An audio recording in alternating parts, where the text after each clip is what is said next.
Well, hello everyone! Welcome to episode 0 of Willie's ABCs of favorite Sega Dreamcast games. In this episode, it's more of an introductory episode for this new video series I'm doing. But in this episode, I want to talk about the Sega Dreamcast when it first came out. I remember reading about the Dreamcast in a lot of the electronic gaming magazines of the time for its September 9th, 1999 release date, 9/9/99. They had a lot of commercials that used this theme. At the very end you would see it's thinking 9/9/99, all this good stuff. I was really stoked for the Sega Dreamcast.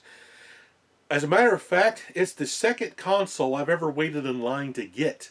The first one being the Sega Genesis, the second one being the Sega Dreamcast. Now I love the Sega product line, and I was so stoked to get hold of a Dreamcast.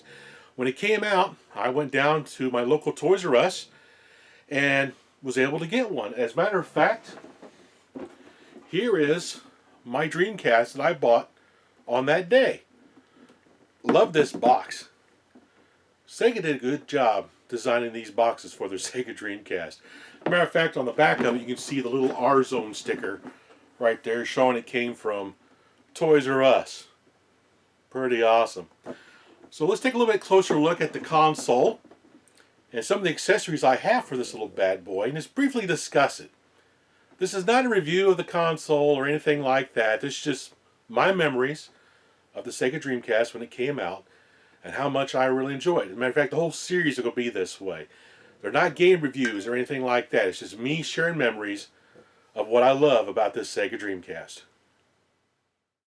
Okay, here's a closer look at the actual console itself. This is my original from September 9th, 1999. I love the design of this console. It's got the great little power on LED down here. It glows orange when it's turned on. Got your power, you got your open up the disc tray, put a game in. Pretty basic stuff. On the back, of course, you have your power, you have a serial port, which is kind of cool. You have your AV out jack, and of course they came with a modem. You could also get an Ethernet adapter as well. You can just simply pop these out, unplug it, and plug in another adapter, like so. But they all came with modems, and I did use the modem on mine quite a bit. And as you can tell, you can see, I had this at the Classic Gaming Expo. That's why my name's on the bottom of this crazy thing. But the serial port, now what can you do with that serial port? Well, there are some people out there who's made some really cool modifications to the Sega Dreamcast, and what I use that serial port for is, I forgot to bring it down here. Let me grab it real quick. Bear with me as I find it. What did I do with it? Alright, where did it go? Anyway, what you can do with it, you get this modification. I can't remember what it was called, but I leave it my disc, DS4, RC4. And what it allows you to do is actually put ISOs of your games onto this SD card. You plug this into the serial port on the back, the USB port, like so. And then you load in this disc. It has like a Explorer on there, and you can access that serial port and those games on there and run the games right off of this stick instead of using the CD-ROM. It's a pretty neat modification. It's pretty cool. Put this all back together again. Anyway, the console itself came in different flavors. Of course, we have, here's another one I've picked up. This one, the reason I picked it up is because it's a Rev Zero, right there. Rev Zero. I love picking up Rev Zero consoles. When I'm out and about and I see a Sega Dreamcast up on the shelf for sale, I'll grab it, flip it over. If it says zero and it's a fairly decent price, I'll go ahead and pick it up. Of course, I found one of my holy grail ones I've been looking for quite a while. This one's severely yellowed. I got to do a real good clean job on this. But what's so special about this is a, where'd it go? There it is. This is from a demo kiosk. So that's one reason why I want to get this. Now I just got to find a friggin' demo kiosk for it. Which I would love to have a demo kiosk for a Sega Dreamcast. Okay, let's take a look at the controller. Here's the box the controllers used to come in for spare controllers. I thought those looked pretty cool. Shows the visual memory unit on the side there that plugs into the controller. So here's the controller itself. Kind of reminds me of a Sega Saturn controller a little bit. Got your analog stick, got your D-pad, your start, your action buttons, you got your trigger buttons, you got 2 slots for 2 visual memory units, which is pretty cool. And as you play the game, you can see, it'll say on the screen what game you're playing, Daytona USA. In some games, you'll have extra information pop up on this screen. I thought that was a really great concept that they did for the Sega Dreamcast. It's a pretty neat little deal they did with the visual memory units. Speaking of the visual memory units, here's one in the box. As soon as I find it, there it is. Visual memory unit. This is what you would use to store your save games on and stuff. You can actually connect them together to transfer your saves to different visual memory units, like share with your friends. You can do all kinds of things. It has a clock in it. You have a little mini game you can play as well. You can load little mini games on these things. Kind of reminds me of a little Game Boy a little bit. And they came in different colors. You saw the blue one. It came in red as well. You can connect them together like so. To connect them up, to transfer files back and forth. That is a really cool concept. I really like that for the Sega Dreamcast. And of course, here's the standard one right here. Pretty awesome. Do a little close-up view of it. Hit the sleep button. It'll turn on. Put it back. Hit the mode button here. So it says Visual Memory Unit. Pretty awesome. Hit the mode button again. We can go to the internal game. We can select the clock mode.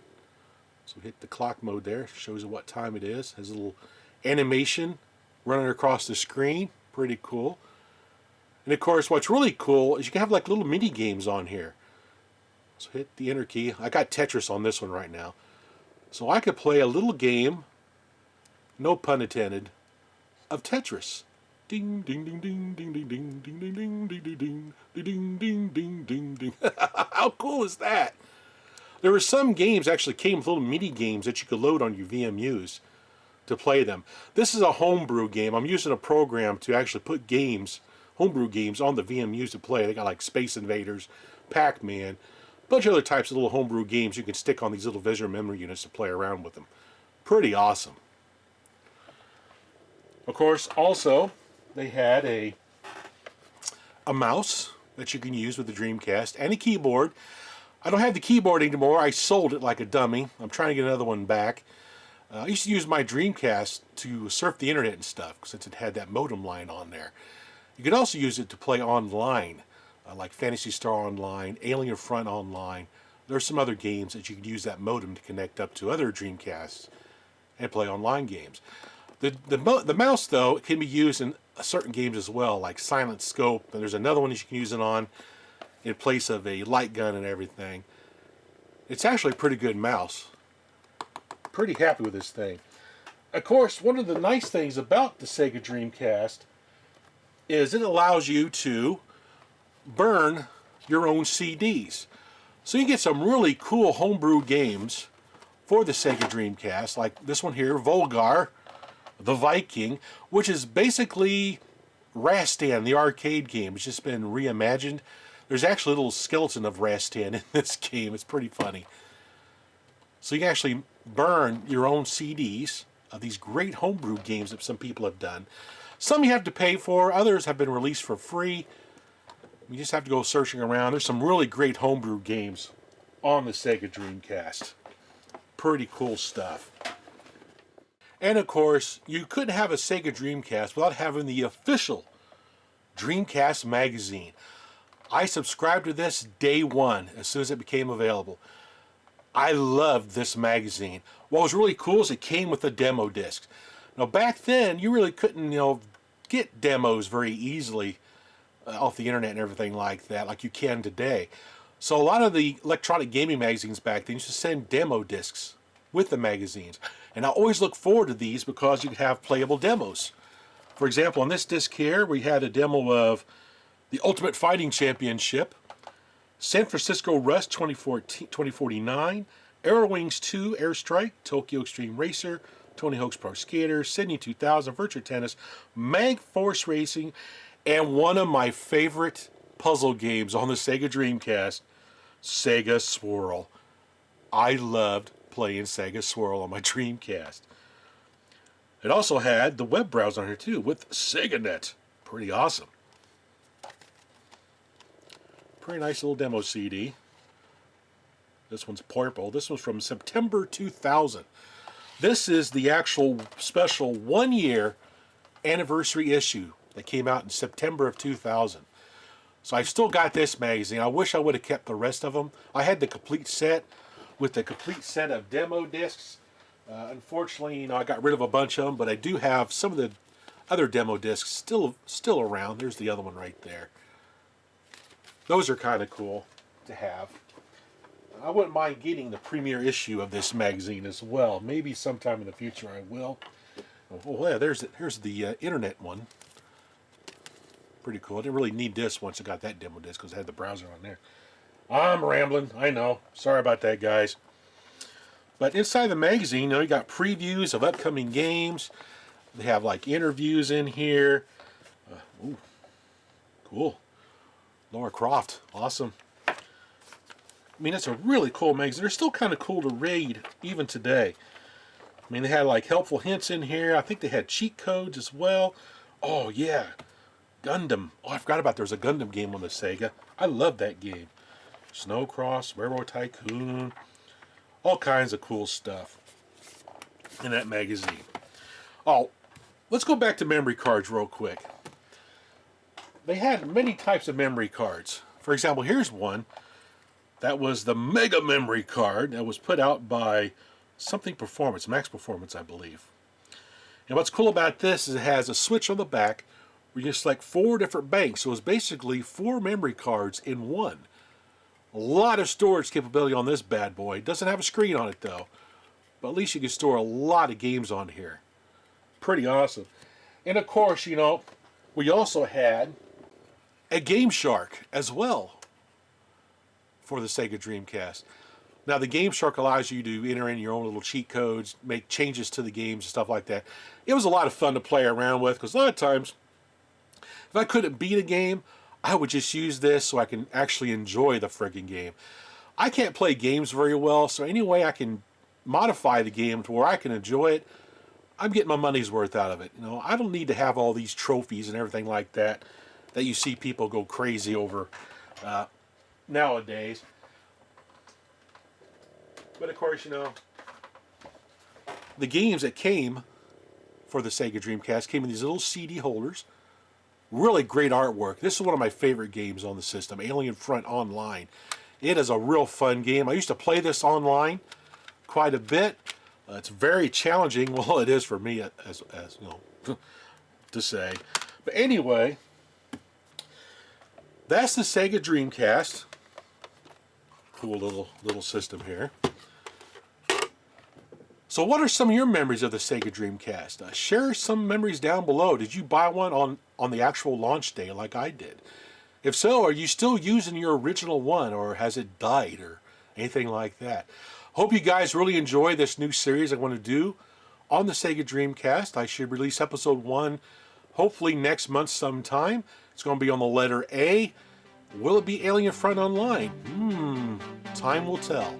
Anyway, thanks for watching.